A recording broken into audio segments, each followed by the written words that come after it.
Is it okay to punch a Nazi in the face? This is a question going around social media at the moment, and honestly, I'm quite disgusted by the responses I'm seeing to it from people that I had previously thought were reasonable people. Last week, a notable figure of the alt-right, Richard Spencer, was giving an interview in the street when an anti-Trump protester punched him in the face. Now, I'm by no means a supporter of Richard Spencer. In fact, I find him to be quite a despicable human being. However, Richard Spencer is not hurting people. He may be saying horrible things that you'd deem as hate speech, but hate speech still falls under free speech. And there's a tremendous difference between saying horrible things and doing horrible things. If Richard Spencer was travelling the country and beating up Jews, then I'd strongly encourage other people to retaliate. But that is not what is going on. Punching Richard Spencer in the face only validates what he is saying, regardless of how wrong it may be. If you disagree with someone, you debate them. You fight them with words and with facts. The moment you turn it into a physical altercation is the minute you have lost the debate, regardless of if you have the facts or not. In Richard Spencer's mind, and in the minds of anyone who supports him, you're only punching him because you can't beat him on the facts. He will view this as you conceding to him.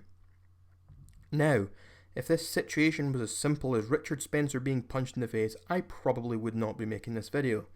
However, the situation is far, far worse. The regressive left are now conflating white nationalism with being alt-right, and alt-right with being a Nazi. This is in part due to how confusing this whole alt-right thing has actually become. Undoubtedly, there are many horrible white nationalists who are a part of the alt-right. However, the vast majority of them are actually just teenagers on Twitter who like to post memes and troll. I know 12 people personally online who identify as alt-right. All 12 of those people are trolls, and they are by no means racist or white nationalists. I am worried for what is still to come. I've seen others be called white nationalists, alt-right, and Nazis just for disagreeing with people. I've been called these things myself on numerous occasions. Apparently being in favour of tighter immigration and border controls makes me a white nationalist. Apparently supporting a lot of the things Trump stands for makes me alt-right or a Nazi. And if it's okay to punch Nazis and these people are calling me a Nazi, then these people must think that it's okay to punch me. Shia LaBeouf was recently arrested during his He Will Not Divide Us live stream. In the stream, he got into multiple altercations with Trump supporters and just trolls in general.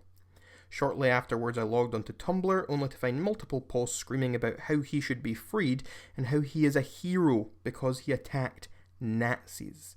Meanwhile, there is no actual evidence that these people were Nazis. I have seen numerous posts on Facebook comparing the man who punched Richard Spencer to superheroes in comic books.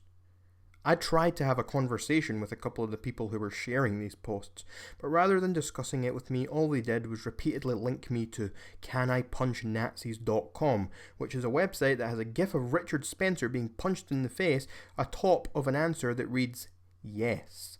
It is apparent to me that the regressive left have no issue with physically attacking people that disagree with them, and honestly, I understand it. These are people who genuinely believe that they are morally righteous, and that everyone who disputes their views are disgusting fascists who want to take away all their rights and kill minorities.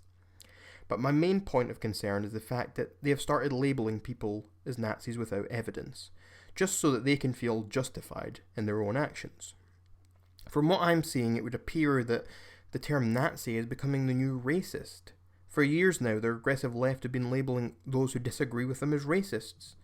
But as of late, this tactic has been failing them. People now see through the label of racist, and the word has essentially lost most of its meaning because it's thrown around so thoughtlessly. It's like if you call in sick to work once a week, over and over again, and say you have the flu. Eventually your manager isn't going to believe you. But if you then call up one day and say that you have cancer, they probably will. That's what's happening here. These people have been using racist as an argument for so long, and it's finally started to fail them. So what do? They move on to yelling Nazi instead. And when Nazi fails them, they will move on to something else. If it is okay to punch Nazis, then how long before it's okay to punch racists? What about sexists, homophobes, transphobes, Islamophobes? We have all been struck with one of these labels at one point or another. So in short, it does not matter how disgusting something a person says may be. If you make something verbal into something physical, then you are the one in the wrong. And no, it is not okay to punch people you disagree with. You're welcome, society. If you liked this video, then please leave a like, and if you haven't already, subscribe. And if you didn't like this video, please tell me why in the comments below. I would love to hear your feedback or your criticism, whatever. I'll have a good argument with you. And until next time, please check out some of my other opinion videos on screen now.